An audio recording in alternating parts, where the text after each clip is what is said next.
back. You're watching Overdrive. Now, the fourth generation of the BMW X5 has just launched in the Indian market, and what a time to enter this space simply because all of its rivals are aging. But does that give the X5 an edge over its rivals? We definitely think so, simply because of so many things that it has to offer. Take a look. I'm driving the new BMW X5, the fourth generation model. The steering wheel, in fact, is so conveniently light that it almost feels like an Audi. Let alone your forearm, this car will not pump any muscle in your body. Let me pull over and tell you why.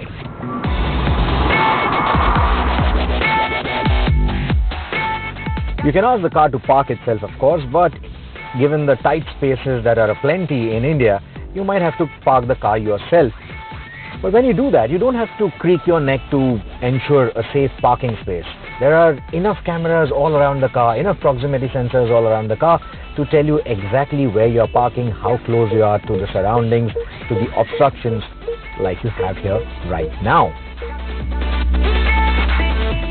What's more, because you're most probably parking in tight spots, it will also tell you how much space you need to open your door so that you don't bang your door into a car or a wall next to you.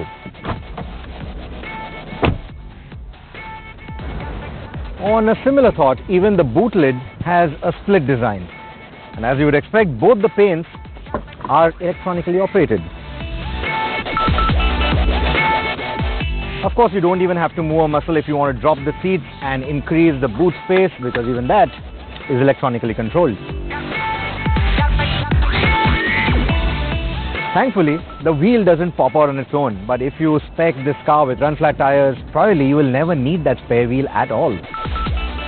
And while it took 2 switches and 2 steps to open the tailgate, it takes only 1 switch and 1 step to close it both together. If you haven't noticed already, this grille has grown huge and has these fins which will only open between the grills to aid cooling.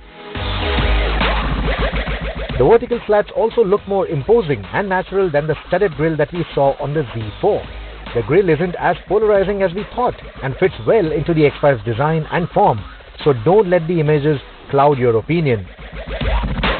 Sleek headlamps flank the grille and the Corona hooks look familiar, but the blue X-shaped elements are new and highlight the laser lights which come to light softly and are available on the X-Line and the M Sport trims. What you see here is the X-Line, which essentially adds more bling with the chrome and satin finishes in areas like the window lines, the bumpers, and of course, the grille. The side profile of the X5 looks more sophisticated now, with a stepped character line, but the slab rear may not be to everybody's liking. And then there's the tail. The tail light, gone is the hammer shape, and in comes this new slender 3-dimensional design. It's not typical BMW. In fact, it's very Jeep Cherokee in my view. The new X5 isn't as aggressive as some of the X cars in BMW's lineup, but that matured stance sets the tone for the stately new flagship for BMW SUVs, the X7. And despite the X7's presence in the portfolio, the X5 has grown larger in all dimensions, which also means that there is more space inside the cabin now, enough to have a 7-seater configuration. But India only gets the 5-seater variant. The X-Line trim adds bling on the inside as well.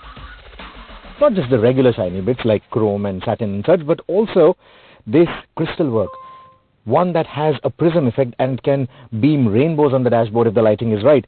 You see the iDrive selector, the start button, the gear selector, they all have this crystalline effect that BMW likes to call crafted clarity. The X5 has new switchgear, but the driving mode selectors are still on the tunnel console, practically needing you to take your eyes off the road to make selections.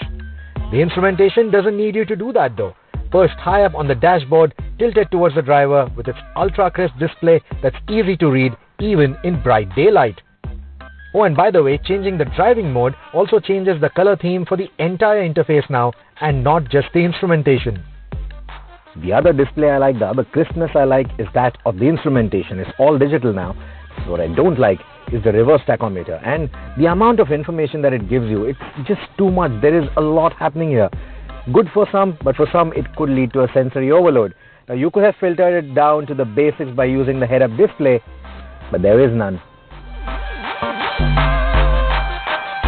The X5 now runs the 7th generation of the iDrive, and the gesture controls, though not entirely foolproof yet, are seemingly more intuitive than in the past. When you get into the rear, you will be amazed at the kind of space that the X5 offers. The seat, it doesn't recline, it doesn't have a reclining function, which is a bit of a downer considering even the 6 GT gets it. Otherwise, in terms of equipment, you get dual zone climate control just the way you get it at the front. You also have AC vents in the B pillars, you get a center armrest, you have cup holders, you have storage spaces here. You also have a sturdy seat back pocket.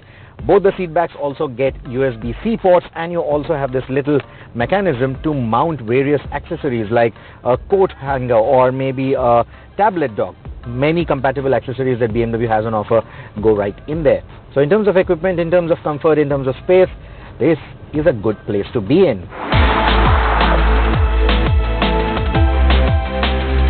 So the 4th generation X5 debuts in India with a diesel, while a petrol will join the lineup later this year. What we are driving right now is the X-Drive 30D X-Line trim, which is the top of the line variant available right now. Its motivation comes from a 6-cylinder, 3-litre turbocharged diesel engine. Now elsewhere around the globe there's also an X-Drive 50D variant which gets a few M goodies and 4 turbochargers.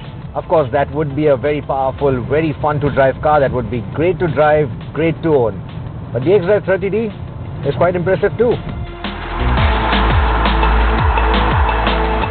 It has 265 PS of power with a creamy 620 Newton meters of torque spread, which helps the X5 go from 0 to 100 km an hour in 6.5 seconds. The engine feels a little slow to get off the mark at city speeds or in bumper-to-bumper traffic, and there are noticeable pedal vibrations at lower revs. But the moment the turbo spools up, the vibrations and the feeling of restraint disappears. The engine is mated to the familiar 8-speed BF transmission. And I don't know how BMW manages to do this, but with every new model that comes out, this transmission just feels better and better, more telepathic, more predictable. And I quite like it. The engine also sounds quite pleasing for a diesel, but that is a synthesized sound, of course. It is quite fuel efficient for this size and manages to impress with its cruising performance on the highway, but there is a fly in the ointment. Well, in terms of ride quality, the ride quality is exceptionally good, but at the same time, it doesn't feel like a typical BMW. Now, that's a good thing and a bad thing. Good thing because it's not as stiff as some of the older X5 generations. Not a good thing because it's a little too squishy for my liking. Even in the sport mode, it doesn't firm up enough for me to enjoy a flat ride through corners. Thanks to the air springs, the X5 can raise its height and go over tall bumps, or drop it low for easier ingress, egress and cargo loading. There is no off-road mode though for the India spec car. The ride quality is extremely comfortable too, and doesn't have the firm edge that one associates with German cars. But with a full house, the squishy nature of the X5 is starkly highlighted. The brakes also need a firmer push when running with a packed cabin, and the regenerative function means that the feedback isn't as sharp as you would like.